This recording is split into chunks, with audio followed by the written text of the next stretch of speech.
When Walter and I went to visit my husband's parents, my mother-in-law picked us up from the airport. But instead of letting us ride in her car, she said we had to walk home. It's a long journey, about 3 hours each way. Even though I'm strong, this made me really upset. I almost cried, but luckily someone helped me out. In the end, my mother-in-law felt sorry for treating me that way. My name is Jennifer. I'm 30 years old and married to Walter. We met in college through the mountain club, where we both love climbing mountains. Walter is younger than me and very good-looking. Sometimes I wonder why he chose me out of all the girls who like him. But he says he likes that I'm strong and don't complain, even when things are tough. Walter has a good job at a big company and makes a lot of money. We've been happy together since we got married, just like when we were students. But there's something that bothers me. Sometimes during dinner, Walter gets calls from his mom and goes to talk to her in another room. My mother-in-law calls Walter a lot, like every other day. She really loves her son, and Walter is always nice to her. Sometimes I think he's too close to his mom, like a mama's boy. But because she raised Walter well, I try to respect her too. But it feels like we don't really get along. I remember before we got married when we went to visit them. My mother-in-law didn't seem too happy when she found out I'm 2 years older than Walter and almost 30. She looked upset the whole time. But my father-in-law didn't mind. He said love is what matters and that I seem like a good match for Walter, especially because he has a soft side. But my mother-in-law didn't like that either. Since she couldn't argue with my father-in-law, she started picking on me when he wasn't looking.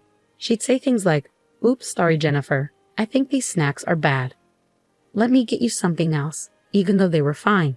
It felt like she was trying to annoy me on purpose. I got really good at reading her expressions, like I was studying animals.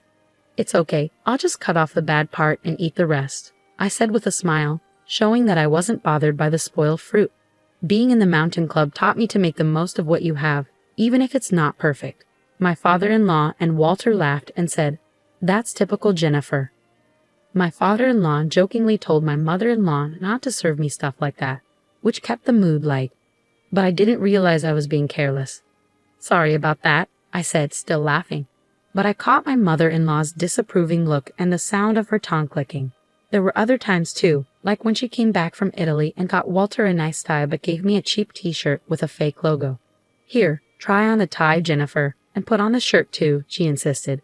I could tell she was trying to bother me again. I don't think a tie goes with casual clothes. And I'm not feeling like trying on anything right now," I said with a forced smile, trying to keep things friendly.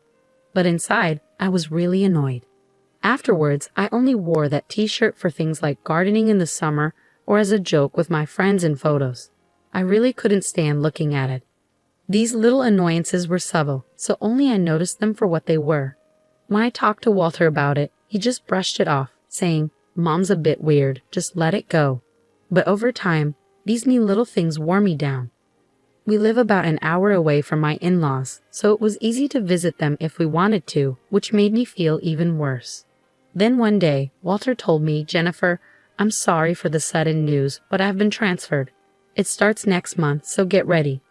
Walter's transfer came out of nowhere. He'd apologized, but secretly I was relieved.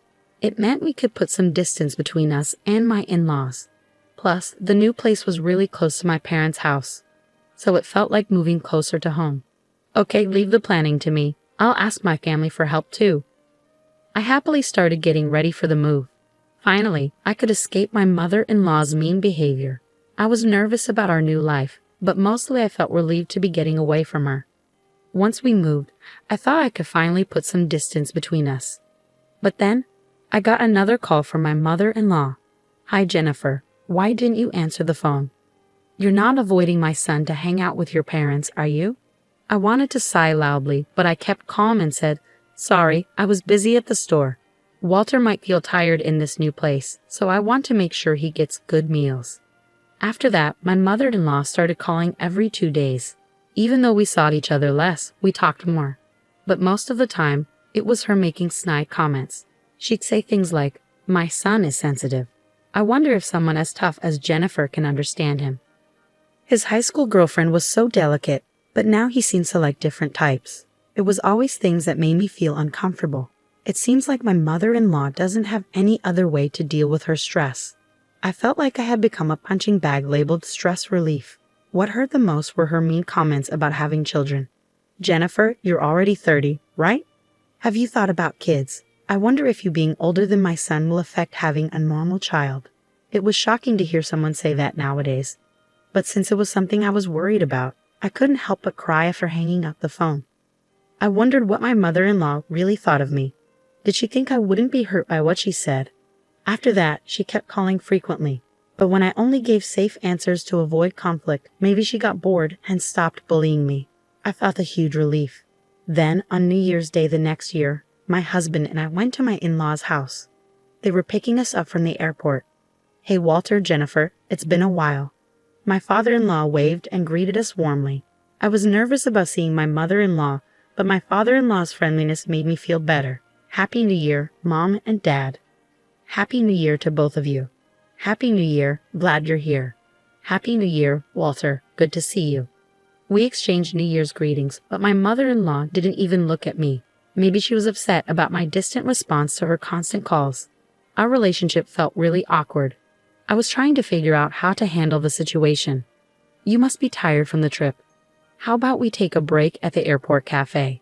My father-in-law suggested happily, seeming oblivious to the tension between my mother-in-law and me. Sounds good. Wasn't there a cafe on the second floor? Walter replied cheerfully, and we headed to a cafe inside the airport. Should I drive back? No, I'm still good to drive.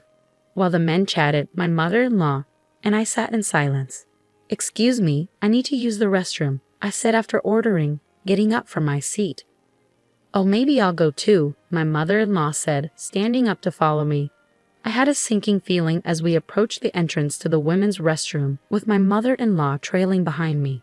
Suddenly, she said, since you can't ride in the car, why don't you just walk back? Confused, I turned to her, and there it was again, that same expression. We're going back as a family of 3. You're just a stranger, aren't you? I couldn't believe what I was hearing. Walk back from here to my in-laws' house? How far was that? And to call her son's wife a stranger? I was frozen in shock as my mother-in-law kept hurling words at me. I've been nice enough to call you often, but unlike Walter, you always respond coldly. Living near your parents' house has made you arrogant. I don't even want to think of you as my daughter-in-law. You're just a stranger. Her voice was getting louder. I was shocked, but I didn't want to argue in public, so I meekly replied, yes, I understand. Feeling too upset to go back to where Walter and my father-in-law were, I made my way towards the airport exit, moving slowly. Even though my mother-in-law told me to walk back, this was an airport. There had to be taxis or buses. I could go as far as I could by public transport and then walk the rest of the way. But more than that, I was worried about how I would face my in-laws whom I finally arrived. And how would I spend the next few days there? Those thoughts weighed heavily on my mind. For the moment, I searched on my phone for transportation options to my in-laws' house. There was a bus leaving in just 10 minutes, but it wouldn't take me all the way there. I'd have to walk from where the bus dropped me off. It seemed like it would take about 3 hours in total. 3 hours, I could manage that with my legs used to climbing mountains. It wasn't impossible. But there was a big difference between walking for fun and walking because I was being excluded from the car due to harassment. Tears started to well up in my eyes. Was it my fault? If I had been nicer on the phone, even after being treated so badly, would this have happened? Lost in my thoughts as I walked, I suddenly felt a tap on my shoulder from behind. Jennifer, why are you walking here? It was my father-in-law's voice. Did my wife say something to you at the restroom entrance? I was heading there too, and I saw you two talking. Then you started walking away, so I followed. Seeing the concern in my father-in-law's eyes, the tears I had been holding back spilled over and streamed down my cheeks. Jennifer, what happened? I made up my mind to tell them the truth. Actually, I recounted exactly what my mother-in-law had said, and my father-in-law's expression turned to one of anger, fiercer than I had ever seen. Oh dear, she said that to my son's wife. My father-in-law's reaction surprised me. Then he said something I never expected. I'll walk with you, Jennifer. With that, my father-in-law positioned himself in front of me and began walking. Father-in-law, don't worry. I used to enjoy mountain climbing, and I went on many climbs with Walter when he was little. A 3-hour walk one way is nothing. Indeed, my father-in-law's steps were steady, not what you'd expect from someone who's 62 years old. Come on, let's go. But we didn't tell Walter we were leaving. Is that okay? I finally remembered that in my shock at my mother-in-law's words, I had just left without saying anything to Walter. Walter will be fine. They'll probably convince him to wait. I'll let him know, my father-in-law assured me, taking out his phone to text my mother-in-law. He told her he was walking back with me and that the car keys were in his bag. While we waited for the bus, my father-in-law's phone rang. He answered, his voice tinged with controlled anger. It was my mother-in-law on the other end. I heard what you said to Jennifer. If you're going to say things like that, then I won't ride in the car either. I could hear my mother-in-law's panicked voice shouting from the other end. That's not what happened. She wanted to walk for exercise. I was left dumbfounded by their exchange, more shocked than anything else. We'll discuss this when we get home, my father-in-law said before hanging up and putting his phone away. Shortly after, my phone started ringing. It was definitely my mother-in-law calling.